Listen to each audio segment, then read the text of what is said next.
எனக்கு பர்த்டே சாயந்தரம் ஆச்சு, இன்னும் அவர் எனக்கு விஷ் பண்ணவே இல்ல. ஹேர் கட் எல்லாம் பண்ணிருக்கேன், அத கூட அவர் நோட்டீஸ் பண்ணல. இன்னைக்கு இருக்கட்டும் அந்த ஆளுக்கு.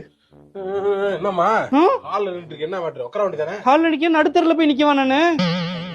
இல்ல நடுத்தரல போறேன், நடுத்தரல தானே விட்டுருக்கீங்க நீங்க. என்னன்னு சொல்லு. இன்னைக்கு என்ன டே? டியூஸ்டே. டியூஸ்டேவா? அப்ப இன்னைக்கு என்ன டேனே உங்களுக்கு ஞாபகம் இல்ல? என்னன்னு சொல்லு. என்ன டே? நீ சொல்லு பாக்கலாம். இன்னைக்கு என்ன?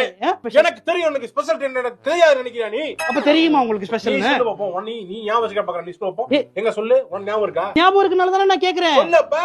என்ன ஸ்பெஷல் நீ சொல்லு பாப்போம். ஏங்க என் பர்த்டே எனக்கு தெரியாதா? அதான் வேண்டா. சர்ப்ரைஸே பண்ண கூடாதா உங்களுக்குலாம்? ஏன் பண்ணனும்? இதுக்கு அப்புறம் சர்ப்ரைஸ்லாம் பண்ண முடியாது. என்ன சர்ப்ரைஸ் பண்ணி? உனக்கு ஒரு பெரிய சர்ப்ரைஸ் பண்ணி உன்னை பிடிச்ச ஒரு இடத்துக்கு கூட்டி போலாம்னு நினைச்சிருக்கேன். எங்க காலையில இருந்து இது விஷ் பண்ணாம இருந்த சர்ப்ரைஸ் எனக்கு தெரியாது. எனக்கு சர்ப்ரைஸ் தான். எனக்கு தெரியாதுங்க. என்னங்க பேசுமா? நான் வந்து சர்ப்ரைஸ் நீங்க சொல்லணும்ல சர்ப்ரைஸ்னு எனக்கு தெரியல. இல்ல ஒரு இடத்துக்கு நம்ம போறோம் நைட். அப்படியா? எங்கங்க போறோம்? எங்க கூட்டிட்டு போறீங்க? நீயே கண்டுபிடி பாப்பா. உனக்கு ரொம்ப பிடிச்ச இடம், நீ ரொம்ப நாளா போகணும்னு நினைச்ச இடம் எங்க? பார்பிக்யூ தானே. அப்போ டேபிள் புக் பண்ணிட்டீங்களா? புக் பண்ணிட்டேன். கதவு இல்லாம லாக் பண்ணிட்டு. ஹலோ, பார்பிக்யூவா சார்? ஒரு டேபிள் புக் பண்ணு சார். இல்லையா சார்? புது டேபிள் வாங்கி போடுங்க சார். நான் வந்துட்டு இருக்கேன் சார்.